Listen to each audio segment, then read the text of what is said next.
আসসালামু আলাইকুম প্রিয় বন্ধুরা, দেশে ও প্রবাসে যে যেখান থেকে দেখছেন প্রত্যেককে শুভেচ্ছা জানাচ্ছি। বলা হয় পৃথিবীতে এমন দেশের সংখ্যা খুব কমই আছে যেখানে সেই দেশের রাজধানী শহরকে বড় 4টি নদী ঘিরে রেখেছে। আর ঢাকা হচ্ছে সেই সৌভাগ্যবান নগরী যার গোড়াপত্তন হয়েছিল 4টি নদীকে কেন্দ্র করে। এবং এই 4টি নদীকে কেন্দ্র করে কিন্তু ঢাকায় একটা বৃত্তাকার অবস্থা রয়েছে এবং 4টি নদীর বৃত্তের মধ্যে ঢাকা শহর। আর সেই 4টি নদী এখন কিন্তু প্রায় মৃত।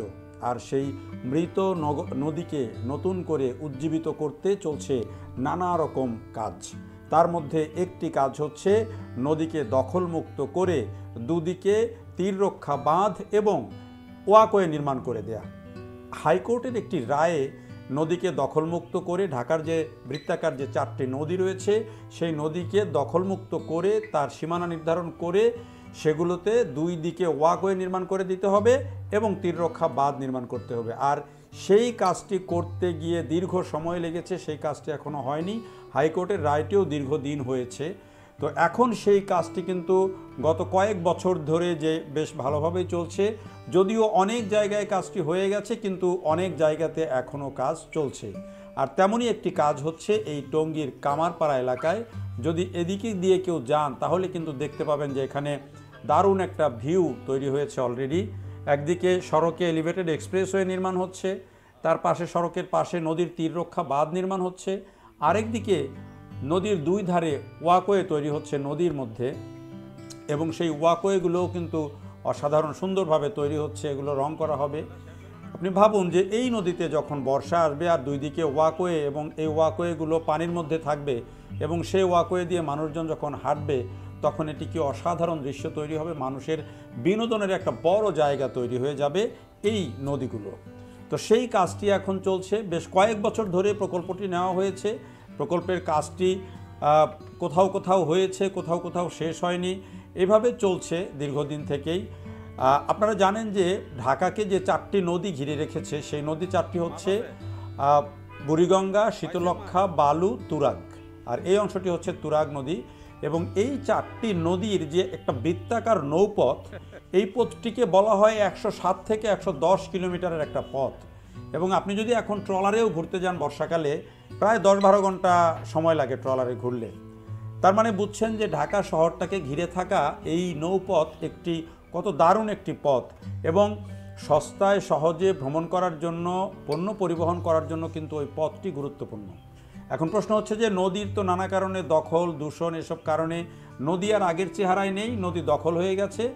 এখন যতটুকু নদী আছে সেই নদীটুকুকে দখলমুক্ত করে সেখানে যদি এভাবে এই যে এখন যেটি হচ্ছে যে ওয়াকওয়ে নির্মাণ এবং তীররক্ষা বাঁধ, এই দুটি কাজ যদি পুরো এই বৃত্তাকার নৌপথের চারিদিকে নদীগুলোতে যদি সম্পন্ন হয়ে যায় এবং নদীগুলোকে যদি নতুন করে ড্রেজিং করে তাকে কিছুটা প্রাণ ফিরিয়ে দেওয়া যায় আর দূষণ যদি কমানো যায়, তাহলে এই যে বলা হয় যে ঢাকা শহরের মানুষের বেড়ানোর জায়গা নাই, কোথাও যাওয়ার জায়গা নাই, এই বৃত্তাকার নৌপথ এবং এই 4টি নদী আবার হয়ে উঠতে পারে কিন্তু এই ঢাকার মানুষের সবচেয়ে বড় বিনোদন কেন্দ্র।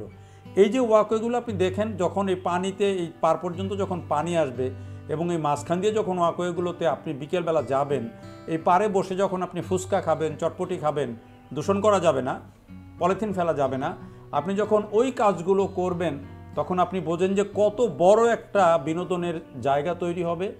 প্রায় কিন্তু 107 থেকে 110 কিলোমিটার এই নদীগুলোর চারিদিকের যেই পরিধি, তো এত বড় একটা জায়গা যদি তৈরি হয় এইভাবে ওয়াকওয়ে এবং নিচ দিকে হাঁটার জায়গা, তীররক্ষা বাঁধ সব যদি তৈরি হয়ে যায় তাহলে কিন্তু নিঃসন্দেহে ঢাকা শহর আবার একটা বড় প্রাণ পাবে, এতে কোনো সন্দেহ নাই।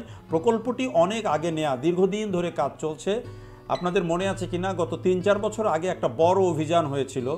এই যে জায়গাগুলো দেখছি এখানে কিন্তু বড় বড় 2তলা 3তলা বিল্ডিং ছিল, কনস্ট্রাকশনের বিল্ডিং ছিল, সেই বিল্ডিংগুলো কিন্তু সব ভেঙে গুঁড়িয়ে দেওয়া হয়েছে। ওই সময়টায় কিন্তু একটা খুব বড় অভিযান চলেছিল, অনেক প্রভাবশালী লোকজনের জায়গাও কিন্তু দখলমুক্ত করে ফেলা হয়েছিল, যেগুলো নিয়ে অনেকেরই কিন্তু অনেক ক্ষমতাসীনদের অনেকেরও কিন্তু অসন্তুষ্টির কারণ হয়েছিল এই অভিযান। কিন্তু সেই অভিযানে নদীগুলোকে মোটামুটি দখলমুক্ত করা হয়েছে। এখনও কিছু প্রভাবশালী লোকজনের কিছু জায়গা রয়েছে, কেউ রিসোর্ট বানিয়েছেন, কেউ ক্লাব বানিয়েছেন, সেগুলো অনেক নদীর মধ্যে এখনও আছে।